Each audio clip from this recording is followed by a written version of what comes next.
Hey guys, Jeremy here with Simple Little Life. Welcome to another edition of Tool Time Tuesday. This week we're going to take a look at the blast cabinet.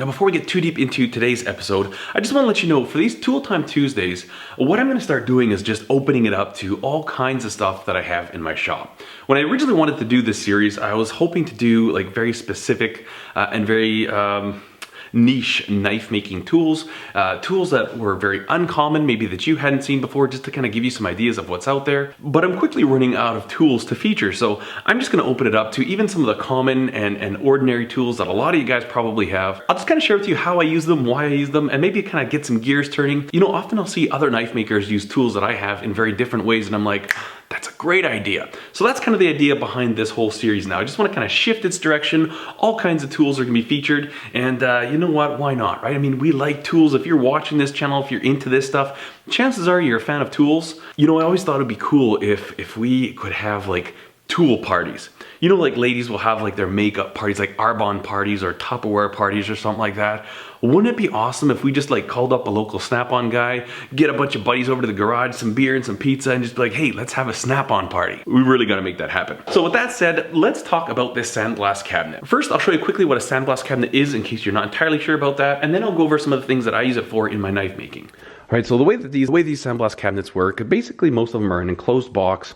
We've got our air fitting right here. We hook up compressed air to that.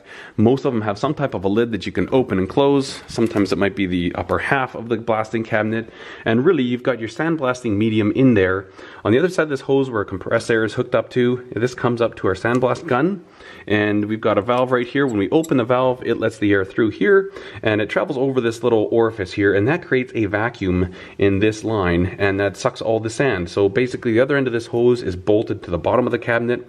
As we open this up, the high pressure air starts flowing over there, starts suction, starts pulling up all this sand, and basically mixes sand with the airstream. And essentially what you're doing is throwing sand at whatever object you need to clean. Just super high pressure sand, boom, and that's how you sandblast. Now there are a lot of different types of media you can use for sandblasting. You know, you've got aluminum oxide, you've got recycled glass, even organic materials like crushed walnut shells and stuff like that.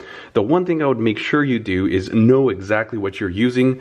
Get the MSDS sheets on it, material safety data sheets. Wear all the proper PPE. Don't just grab something and start using it, because some of these are more dangerous than others. I mean, all dust is bad. I mean, we all know that. No particles should ever enter your lungs, but some of them can have really terrible effects as you get down the road and as you get on in age. They really start to get ugly, you know, years and years and years after you've used them. So definitely you want to pay attention to that. Give this machine respect, but lots of different stuff for all different types of finishes. You name it, you just have to do a little research and you can find all kinds of cool different uses for this stuff. Now another part of these is I've got these gloves, and you enter these gloves from the outside. The idea being that you can kind of keep this a sealed off chamber that you work in, that the dust's flying around in. And these are just rubber gloves. They're fairly abrasion resistant, but you do want to keep checking them. You know, every couple days that I'm using this, I'll give them a once over, make sure I don't have any cuts. These are a part that you will need to eventually replace. They'll dry and crack as well, and this is considered a consumable, as is the abrasive material. Especially if you ever got a hole in there, you would not want to be shooting this into your skin. If you ever got air into your bloodstream, that is fantastically dangerous. So definitely use these machines with caution. Just check them over. It doesn't take much. You know, look at it, say, okay, you know what, this glove's still good shape. Maybe stretch it out a bit. Make sure you don't have any small little punctures or little holes that you can't see. And just keep an eye on this stuff, and it works really, really good. Now, a lot of guys, they love what these do, but they hate using them because of the dust. Now, typically these hoods are all gasketed and stuff like that. Even as such, I mean, when I was first using this, was in the shipping container shop, I had dust everywhere, and it was such a pain in the butt. In fact, I left this machine outside for about 1.5 years, and that's why it's all sun faded, and it's in pretty ill repair right now. It had a little light in here. I cut that off because it was kind of useless. But what I've done is on the back here, you see these screws that are sticking out. There's a little shroud right here, and the bottom of this is open, and there's about a 1.5 inch hole right here. And over here we've got an air inlet, and so this just looks like some type of looks like an old carburetor filter off an old motorbike or something. But I've actually gone and put a dust collection port on the back of this cabinet. So you can see right here, I silicone this in place and then I screwed it with these tech screws, and I can hook up my dust collector hose right there. And that makes a huge difference. Even with all these gaskets not being in great shape, I honestly don't care about that anymore because it actually allows me to pull air from around this screen. And when I'm using this with my dust collector turned on, like I'll be blasting away in here, I let go, and literally seconds later, there isn't even any dust borne in the air. It's just all right into my dust collector. Works super slick. Now obviously I do lose a lot of that abrasive media to the dust collector, but to me that's not a really big problem because when I'm using this, what I'll typically use it for is like cleaning scale off of knives and stuff, and that abrasive material is being contaminated. So my thoughts are that if I'm blasting it away and those particles are airborne, they're getting sucked into here, first of all, it'll probably keep the material that's in there a little bit cleaner because it can kind of suck the stuff that's being shot into the air.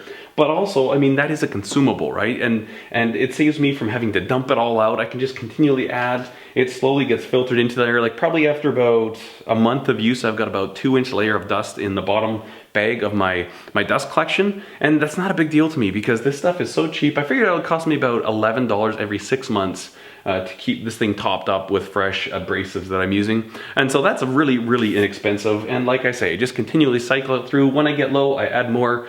All the dirty stuff, might even be clean stuff, it gets all brought into here, but it's working really well for me. And without this, there's no way on earth I would be using this in my garage. It's just way too messy. Doesn't matter what happens, there's dust everywhere. And I can use this for 2 weeks and there isn't even any silica dust or any type of dust on the bottom of this base because it just gets sucked into the collector, and it works really slick. This is a tool that I hadn't thought about purchasing before. I actually got this one from my late Uncle Harvey. After he'd passed away, it came to me, and I had it and I thought, you know what, I may as well use it.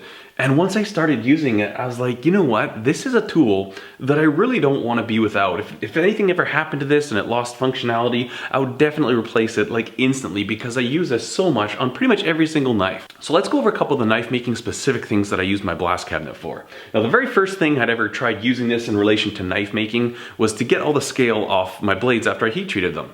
You know, when you're doing carbon blades and you're quenching them in oil and then you temper them, you get all that crap, that scale on it, that dark stuff. And if you take that right to your abrasive belts on your grinder, a lot of times those belts will get loaded up really quickly with the gunk, and they don't cut as clean, they get too hot, and they don't leave an even finish. So what I was doing before was actually, you know, hand sanding that stuff off, and then I would go do my finish grinds on my grinder. Well, when I just throw the knife in here after tempering, after the heat treat's all done, I can just blast that stuff off, and it cleans it really nicely, and then when I jump on my grinder, I'm just grinding metal, and it just gives much better, much more consistent finishes. And that's one reason I really like it. The second thing I like to use this for in knife making is for prepping my synthetic scale materials. You know, if you've got really nice smooth G10, you need to rough that up before you go ahead and try and glue it to the handles. And so, you know, you can either take like sandpaper, but that happens over there, creates a lot of dust. Well, I find if I just throw this in here and I hit it a couple times, it leaves a really nice rough finish. When you think about why that's so important, if you've got a really nice smooth flat piece of G10 or something, when you rough it up, whether it be with sandpaper or with a blast cabinet, you're actually creating little peaks and valleys, and essentially you're creating more surface area for the glue to bite onto.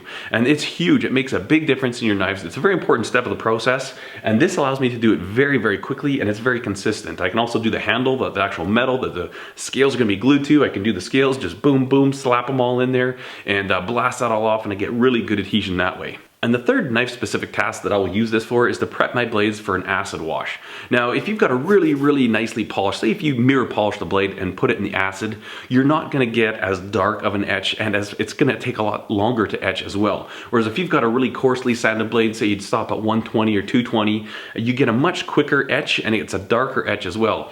I found with the abrasives that I use in here, I can just blast my blades with that real quick, throw it in the etch, and it takes really quickly, and it also does a really nice dark. I'm really pleased with the acid etching that I get when I blast the blades first. So those are 3 tasks that are specific to knife making that I really like having this blast cabinet for. And this is absolutely a staple in my shop. This is a tool that I would not want to go without. Some of you guys may have them and you may not be using them for knife making, or if you're kind of wondering, is it something worth getting? Hopefully this will just kind of give you a bit of information. And then even for general DIY and tinkering and stuff, you know, if you're working on cars, chances are you might be using one of these already, working on old dirt bikes or bicycles, even restoring old tools. You know, you want to paint something up, but it's all, you know, half the paint's there, half's not. You can just blast it all off, take care of it, put a nice, even, consistent finish over the whole thing, and the finish that's left from these sandblast cabinets, it accepts paint really well. The paint really likes to stick to it, and I've noticed a big difference between my paint job quality. If I blasted something as opposed to just trying to wire wheel it off, it leaves a much smoother finish on the wire wheel.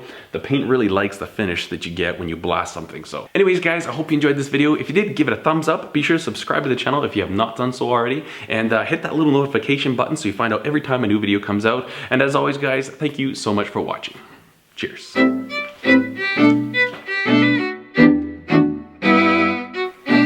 Also, check out those light rays.